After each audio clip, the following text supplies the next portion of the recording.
What's going on, guys? This is Jacob, and today I wanted to look at an album that recently caught my ear and kind of my surprise as well. I am, of course, talking about the new Justin Bieber album, Swag. I want to preface this by saying I've been a fan of Justin for the past 10, 11, 12 years, really since his Purpose era kind of hit me at a very pivotal point in my life. And I never expected to like a Justin Bieber project. I remember in high school or middle school or, somewhere in that era, that transition period, right, where Baby came out. And, it was an easy song to kind of laugh at, okay, it kind of had the Friday, Rebecca Black energy to it. It was okay, no one's really taking this too seriously. It's almost like a meme song in a way. And I think, retroactively or retrospectively here, you can kind of see it as something like that. It definitely spurred a lot of memes, and hey, love it or hate it, definitely propelled Justin to where he is now. So either way. But see, between 2011, 2015, 2016, and that kind of general space,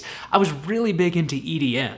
And, being a producer myself, I was making a lot of that as well. And so I was, naturally just consuming a lot of that. An artist I was following a ton back then was Skrillex. And he was really paving the way, I feel for, this new and kind of experimental sound in the electronic genre. Not to say dubstep was completely invented by Skrillex, but more so the brostep scene, and it kind of inspired a lot of, producers on SoundCloud who are actually still going today. So all of this was kind of leading up to a moment here where at Ultra Music Festival in 2015, Skrillex's set was going strong, and then he brings out Justin Bieber for Where Are You Now? And I was like, Justin Bieber? Why? What's going on here? And then they perform that banger of a tune, and suddenly I think I'm a believer now. So jump ahead a little bit to when Purpose actually comes out, Justin Bieber's 2015 project. I hadn't really heard anything he had done before. I know Journals had dropped in 2013, and I've since heard that, and I do really like that album too, but Purpose really hit at a pivotal time in my life. I was going in between colleges, relationships kind of coming and going, right? And it really spoke to me in a lot of ways, I feel like. Not only having Skrillex, being very intertwined in a lot of the production, but also just Justin's smooth delivery on a lot of those songs, and it's very, very nostalgic to listen to now. I'd recommend you do if you haven't heard that album yet. You'll probably recognize a lot of the songs on there that you're like, oh yeah, I kind of forgot about this one. So here we are, 10 full years later with Swag. The last two albums he had dropped, I don't really have much to say about those. Changes was okay. I didn't actually hate Yummy. I know a lot of people do and find it very cringe, but I thought it was fine. I don't know. Maybe I'm cringe, but let's not focus on that, okay? What I'm talking about is right now with this album Swag, I kind of think Justin's getting a little bit of his sauce back. And what I mean by that is that, not to say he didn't have it before, but I think he's kind of finding some of his artistry again that was, I feel contained decently well on Purpose. Not to say that's the best album of all time, but again, there is kind of an emotional depth on that album that we didn't really see with the next two. So I feel he's kind of diving a little bit back into that, just realness and rawness here on Swag. And it's kind of funny. I was expecting all trap bangers all across this whole thing with something like that, and also seeing Lil B, as one of the features. I'm okay, I don't know what I'm expecting here, but I think this album's kind of a mix of a lot of different ideas, and I think that's due in part to some of the extra production help he had on this album from McGee, and there's a few other names that are kind of moving in this new alt pop space, which I don't think Justin's really fully tapped into until now. So you're hearing a lot of these different sounds kind of combined, and they don't really sound full clean radio hits, as much as they almost sound like some kind of bedroom pop production, which I think could add to kind of the raw and real emotion that he's trying to convey on here. I think that's especially moved forward with some of these skits that he has with Drewski.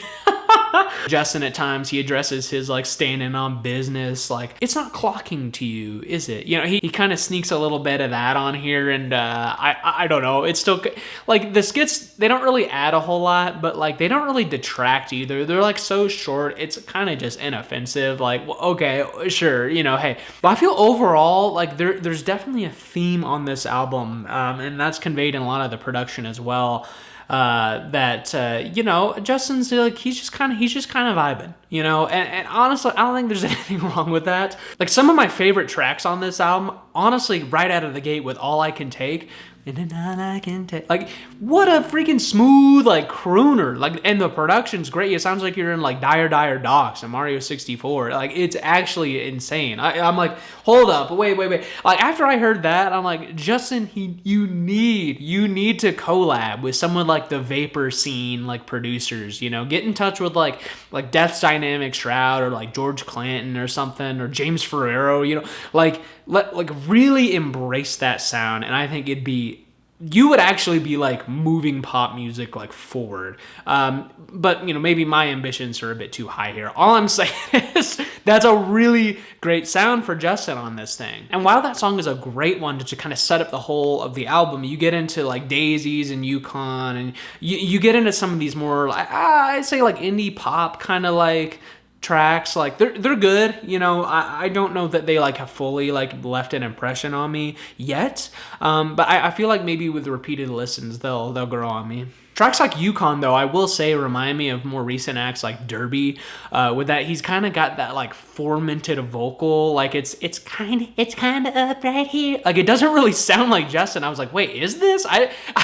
Maybe I need to actually check, but like it's still like it's got that very light, but you know, again, bedroom pop kind of DIY sound to it. And then I want to touch on First Place, which is probably like the next like standout track to me. And again, it's kind of calling back to some of that like chill wave, kind of like hypnagogic pop almost. It's like you got these kind of like broken up like drum patterns, and Justin's voice again, it just sounds really great on this, like really reverberated and like just bigger, you know, larger than life almost. You get the Glory voice memo, which, you know, it's a nice kind of, almost feels like an interlude kind of going along with some of these like skits with Drewski, like it just kind of fades into that. Again, I think it's just adding a lot to like the down-to-earthness that Justin's wanting to convey in this album, or at least that I'm like taking away from it, right? But immediately following that, we get Devotion with Dijon, and this one's a great kind of smooth, you know, track.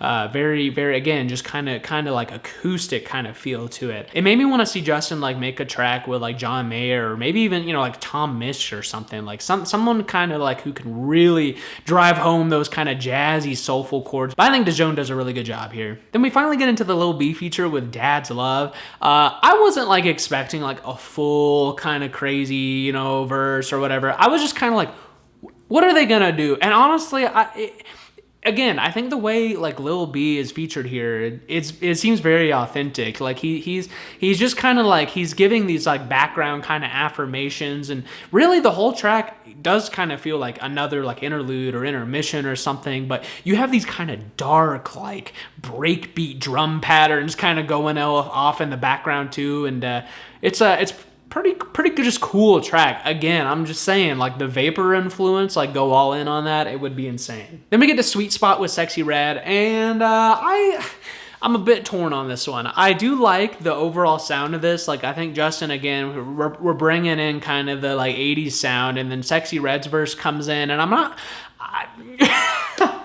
for this kind of song, I don't know. I feel like, you know, it would fit a lot better on like a harder kind of beat, you know. It almost reminds me of that one Maroon 5 song with Cardi B, you know, where it's like, girl like you, yeah. And then she comes in and it's almost like a little tonal whiplash, like, whoa, like, is this, okay, hey, all right. You know, like that's how I felt with this one. But, you know, hey.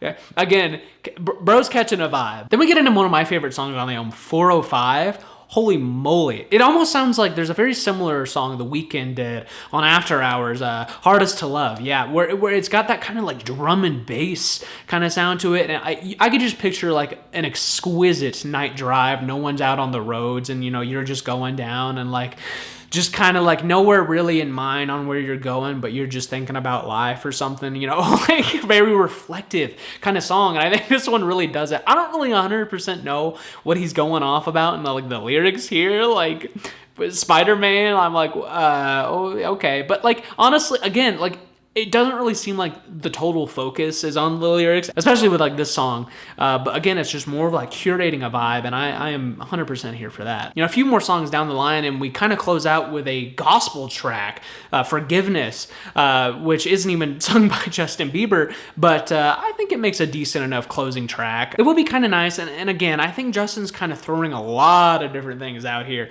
but ending with like a gospel track to kind of tie everything up, I don't know if this was the album to do it with. I mean, again, with an album called Swag and a lot of just kind of vibes going on here, and then you close it out with this kind of like hard-hitting, like, you know, message to send it home, and you know, it's, hey, it's good, but like, man, I think if anything, this album really shows that Justin can lean into several different styles, and I mean, I'd love to see him take on a few, but I think he could take on, you know, more of the gospel soul approach, genuinely, and probably do a pretty good job at it.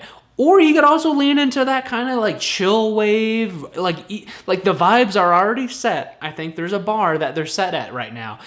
But Justin could take it. He could take it and run with it. You know, I could pass the chill wave baton to my man, and he could go 100 miles or more.